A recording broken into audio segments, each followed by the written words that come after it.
welcome back, everybody. It's another great day in the nonprofit world, the sector that we all love, and really an important topic today, key elements of top grant wins. Amanda Stonerock is going to share with us all of her amazing insight. Hey, Amanda, welcome. Hi, thanks for having me today. I'm really excited to have you because grants are one of those like mysterious things. And I think that when we start out, we're just like, we just will get all these grants, we'll have all this money. And then it's like, wah, wah. Doesn't always Right. happen, does it? Yep, exactly.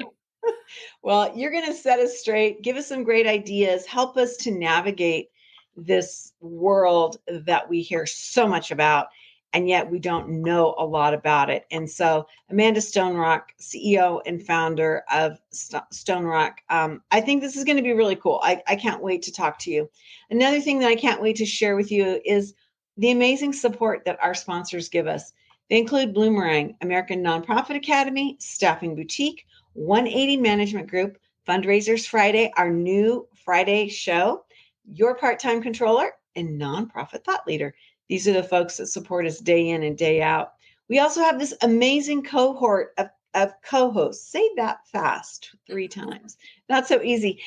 They come from all over the country, super diverse in thought, action, and deed, things that they do, the clients, the sector that they work in, just amazing. And so I hope that you've been able to get to know them and learn from them as well.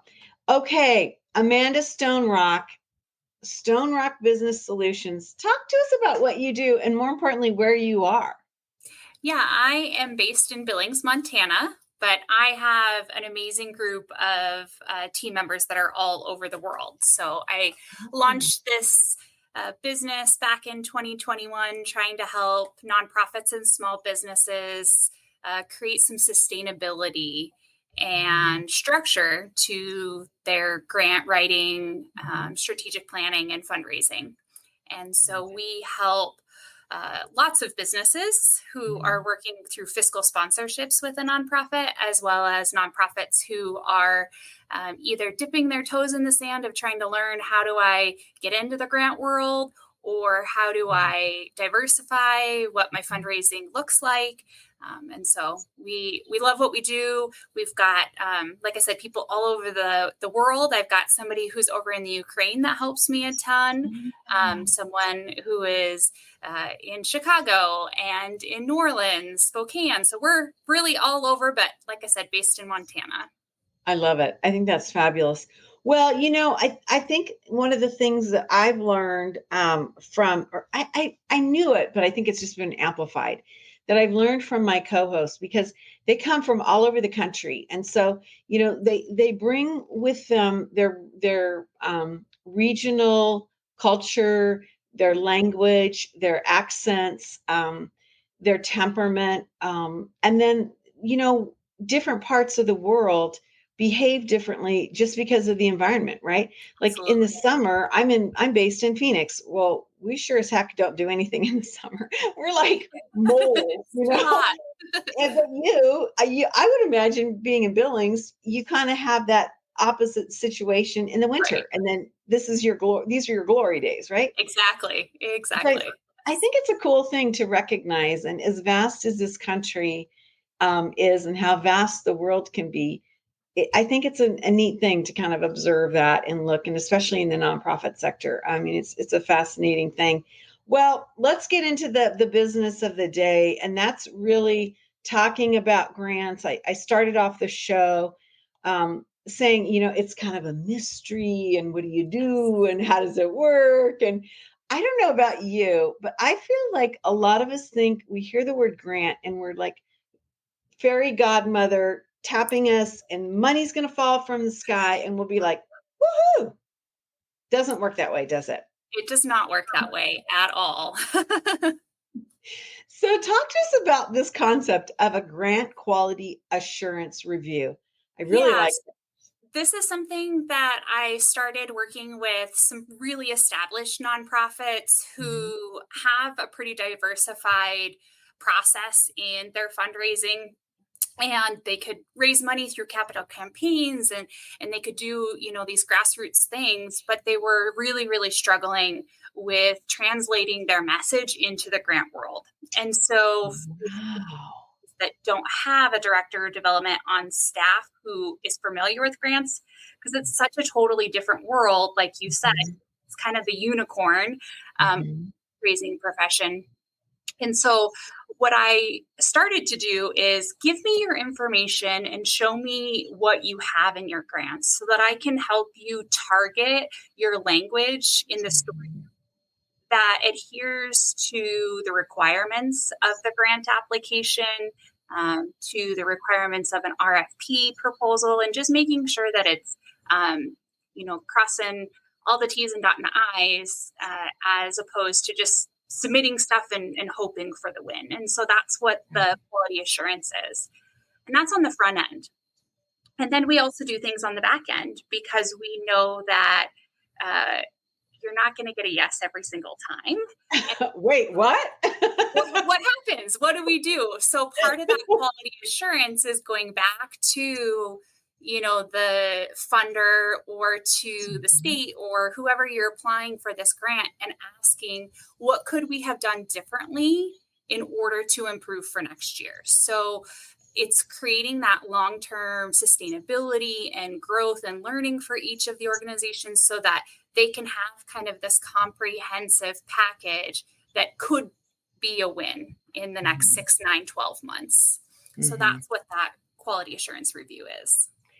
I love this because just I think yesterday or the day before, there was an interesting op-ed piece in the Chronicle of Philanthropy about a CEO, and I don't know if you read that or not, but they had been part of an inquiry about a major funder that was not exactly identified, but probably one of the most prominent female funders of our time, if maybe ever, in this country. And she felt like her institution was going to get this funding opportunity, be part of a grant cycle, and then crickets. And she has labored over this.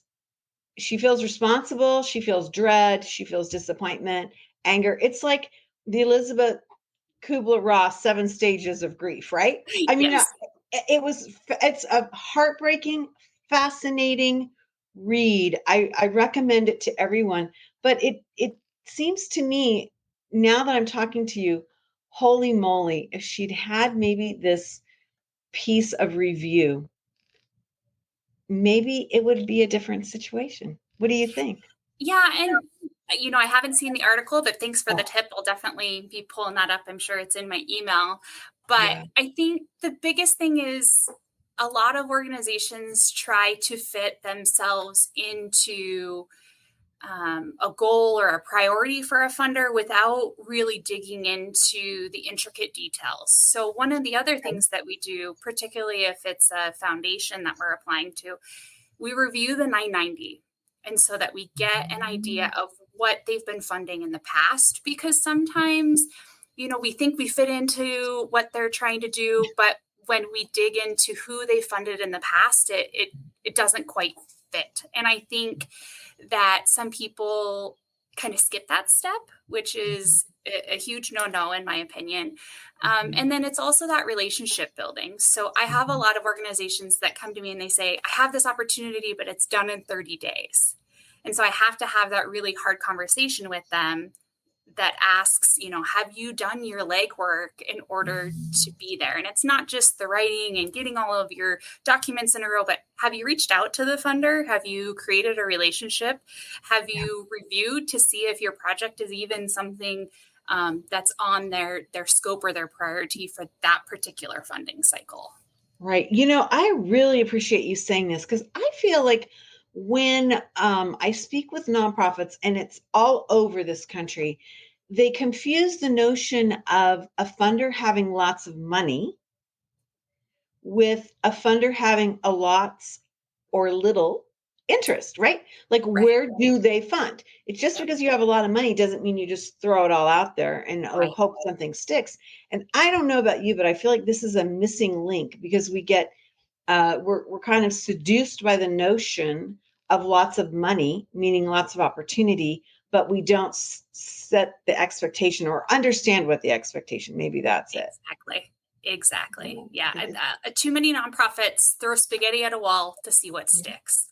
And Yeah. it wastes time and energy, but it Mhm. also, kind of how you mentioned with that article, there's emotional feelings behind it when you don't get approved. And so it causes, some Oh. folks to not continue to go and grow and Mhm. create a package that Mhm. could get them funded the next time. So let's talk about the LEIs, a letter of interest. I mean, you mentioned something about the relationship building, and I want to also tack on a piece to that. So let's start with the letter of interest. What is it? So, a letter of interest is kind of a pre application. So, I'm starting to see this a lot more with nonprofits who tend to get quite a few applications during their grant cycle. And so, it's a mini application. Sometimes it is just a letter, create a letter meeting these requirements, tell us who you are, what your mission is, what your goals are, submit it to us, and then we will invite you into our application. That's being streamlined a little bit with Mhm. advancements in technology where it's a mini application online where you fill in all the information about your organization, and then the review committee can then invite you to their full application cycle. And even when an organization doesn't have that, I always recommend either doing a phone letter of interest, or just an email just saying, we're looking at your application. We're really interested. We feel like we fit into your goals and priorities. And this is, Mhm. what I'm thinking. Can you tell me if this fits? Because we don't want to bog down funders. We Yeah. don't want them to think, this process is so arduous and time consuming. And so that's part of that relationship building. The other thing is it could, potentially help an organization tip off a funder about something that might be a priority in the future. So those are why I recommend kind of that process and letter of interest. Okay, so this then is the perfect segue to my next question. And that is, we all are seeing these portals. I mean, we've had guests on the nonprofit show that are programming companies that have actually designed software to help manage funders, processes, and all this. Yep. And so I think a lot of folks, myself included, I probably am like, oh, well, if it's online, how do I create a relationship? Because we're not going out. And of course, I think this is a reverberation of COVID. We're not seeing the program officers in our communities. They're not coming on tours. We're not Right. bumping into them at other events, right? So how do we create that more human connection when everything is more digitally based? I'm finding really great success with picking up the phone, honestly. I mean, if you, Wow. Good I'm for going old you. school, That's a hair on fire moment. Good for right? you. Um, you know, Technology is there where you can find somebody's phone number. Honestly, you Yeah. just might have to take the extra 2 steps to dig. The other thing, again, looking through 990s, looking at who's on the board of directors. If you can't get Mhm. the program director directly, you could probably find somebody to get to them. And that effort could save you hours and hours and hours from going through the grant writing process. And so Mhm. I think picking up the phone, scheduling, a Zoom or a Teams or Yeah. some sort of online is key. But just having that verbal communication, I think, Mhm. is important. Even if there's a portal, you turn in online, do a follow up before that. Yeah. Just say, hey, I'm getting ready to submit this, or say you've submitted it already. Pick up the phone and say, I'm really excited about this. I turned this in. I just wanted you, to meet you before you get a chance to review this. I love that you said this because literally, this is where the receptionist is your best friend. To Yes. pick up the phone call, make a phone call to the main number and just say, Mhm. "Hey, I'm XYZ, from this organization. who would you recommend that I chat with? Yep. I think a lot of times, there's like complete surprise and shock that you can get the information that quickly. Yeah, it's not as hard as people think. You just Yeah. have to do a couple extra steps. Right. I think too, and I'd love to get your thoughts on this, Amanda. And this is kind of like one of those woo-woo questions, but I feel like this is more fear-based than actually process-based, meaning folks are afraid to pick up the phone. Folks are afraid to, it's just easier to send an email or submit everything up through the portal and then just sit back. What do you say about that? What do you think? I mean, I think some of that is COVID, right? But we've Okay. also conditioned ourselves to be electronic.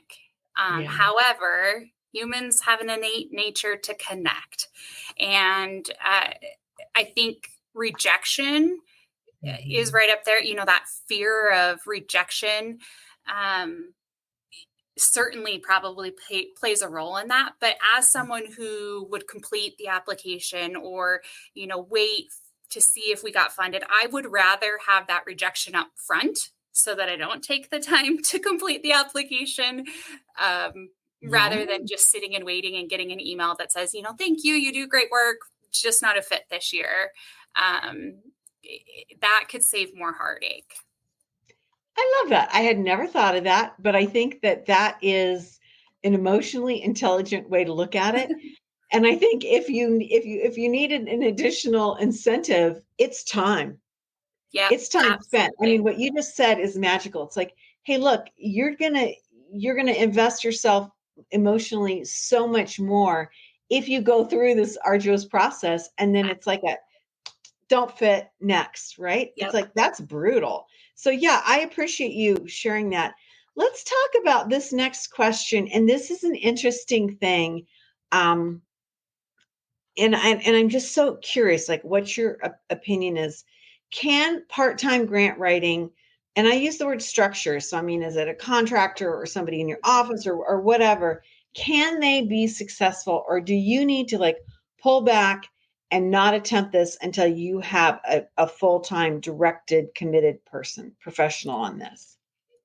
Everything that I do is part time, if you will. So I like to think of it like a fractional director of development role. That's kind of the Smart. contract basis that I work on with Mhm, my clients, and mhm. fractional employees are becoming really popular, especially with people moving during COVID and a Mhm, lot of folks wanting to work from home. mhm, And so I find it to be great. When I mhm. started my business back in 2021, I was leery. They always tell you when you go out to business, don't quit your full time job until Yep. you've replaced your income.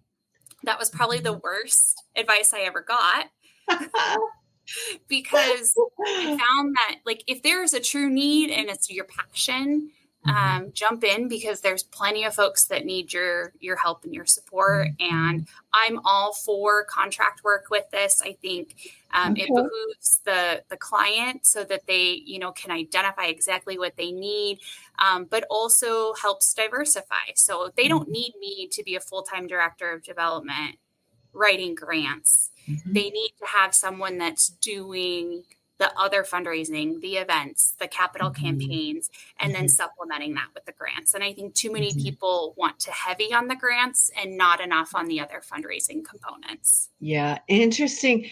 I love that you use that word fractional because we're seeing that in everything from accounting services to HR to Yep. marketing. I mean, I could go on and on and on. And I think that's a fascinating way to leverage a lot of talent, and still kind of spread your budget across to many different professions, right? Well, and in addition to that, I have found that people that work in the same categories, if you will, like the social services categories, Mhm, the mhm, human services, the criminal justice. mhm, What I have found is I am able to connect those different clients together for one application. mhm. And so we're increasing the collaboration that's happening in our community. Interesting. We're dividing the cost of completing the Mhm, project amongst other people. And more people are getting funded that way. Mm-hmm. So in Billings, where I do a lot of our work, it is based in Yellowstone County. We have the largest per capita of nonprofits in our area. Mm-hmm. And I don't know what Arizona's like, but Montana is very heavy on completing a lot of government or social type of work through nonprofits rather than for-profit agencies or government agencies. Right. And so I'm able to connect those organizations, and we create a comprehensive plan of attack that supplements, strengths and weaknesses amongst the organizations. And that always helps because there's always a collaboration and partnership piece in almost every grant application or RFP that we complete. So I find that those fractional workload can help multiple organizations at the same time for one project. Yeah. I see that. I love that you just said that, because I see one of the biggest trends in funding really started about 10 years ago. And I think, for what I was seeing at least, and that is a call to collaborate. Funders Absolutely. saying, we're not going to just take one group. We have a social problem here, and we have a mission. And sometimes that collaboration causes, more stress than anything else, because in the nonprofit sector, we're always afraid of who's stealing our cheese, right? Yep. And so I've seen arts organizations where completely different art forms were required to collaborate, pull together something. And, you'd have a ballet company say, well, that's not how we do it, to the opera company. And the opera company would say to the art museum, well, that's not how we do it. I mean, it was just, but I think it's a healthy thing, right? I think it's a good thing. And if funders are pushing this, which I think is only going to grow, we need to be aware of this. And I think it also creates a whole nother level of management from, memos of understanding and MOU contracting and agreements that are set up beforehand, which grant administrators, often have to get involved in, because maybe it hasn't been done with these organizations. So that's another topic. But I think it's a very interesting thing that you bring up. Before we let you go, I want to talk about, what is the average grant win rate, and what do you see? Because I feel like we think, we're going to get this, or they hated us. Like, we have these like weird notions about how the arc of success looks like. And mathematically, there's something going on here. What should we be looking at? Yeah, so studies say anywhere from 20 to 40%, it kind of depends on who you ask, is what the win rate is. Okay. Not a whole lot different when you're talking about traditional fundraising.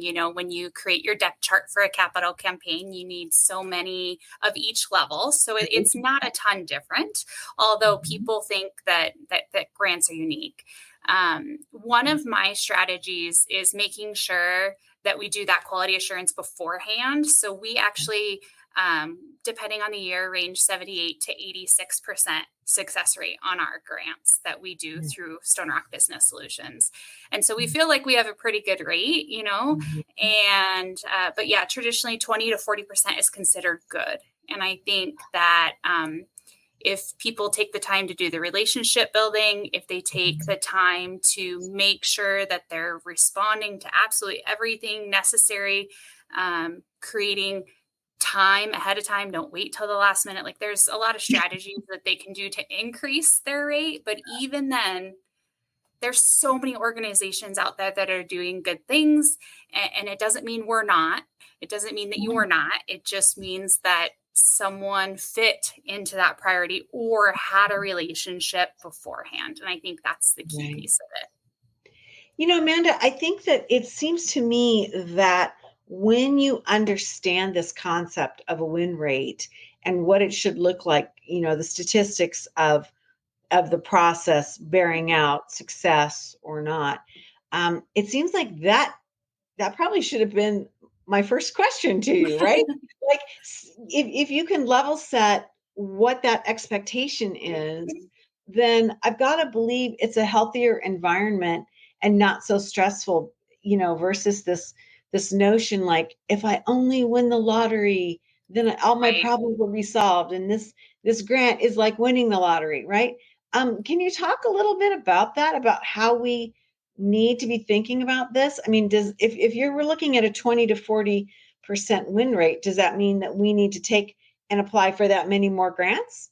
Or what's your I recommendation? don't think so. I Okay. I I encourage organizations to target and do the front end work instead, because it's actually less time to create that structure.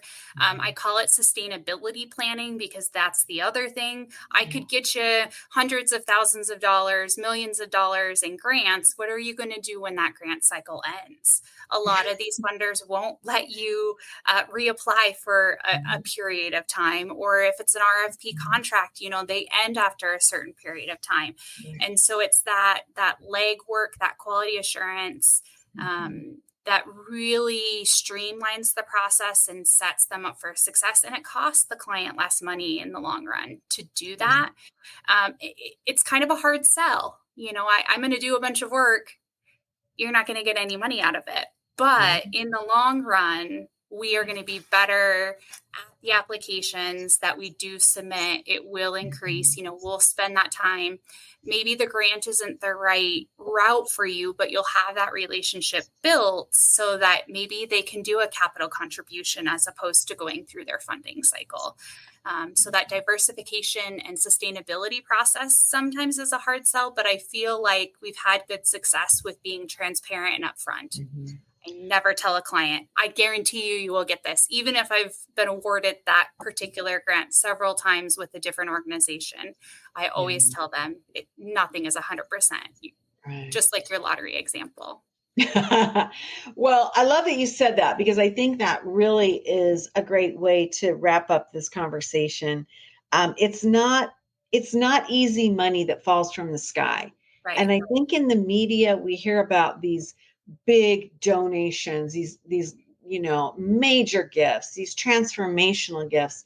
And it's like, wow, that's happening every day. And the reality is, in this country, 1.8 million nonprofits, we have like the school teachers and the plumbers and the ministers and homemakers giving $10 at a time. And Right. that's really the lifeblood of so many organizations. Exactly. And so this huge windfall is really, I think, a myth in so many ways. But maybe it's just human nature. It's just, we just think, oh, this is the salvation that we need to find. And but it's a brutal process because of disappointment. Shoot, you got to check out that Chronicle of Philanthropy op-ed. Definitely on my list. Yeah, it's really, like I said, it's heartbreaking. And you can see the pitfalls of this individual and their mindset and what they went through. And I think it's really a cautionary tale for so many of us. And so we book our guests out far in advance. And Amanda didn't know. I mean, we booked you out. And then, of course, I read this in the Chronicle of Philanthropy, and I was just like, holy moly, this is such an important piece of the whole grant puzzle. And so it's been just a delight to have you on and to learn from you. I've really enjoyed this. Amanda Stonerock, CEO and founder of Stonerock Business Solutions, based in the amazing community of Billings. And you can check out Amanda, learn more about her team and her work at easy for me to say, stonerockmt.com. So super cool, Amanda. Thank you so much. Thank you so much for having me, and I'll continue to follow up with you and everything that you're doing. I appreciate what you're doing and trying to spread the word and educate people. It's just awesome. Thank you. It's never a dull moment on the Nonprofit Show. We have all different types of people coming on, talking about all different things. I learn something new every day. I'm truly inspired every day.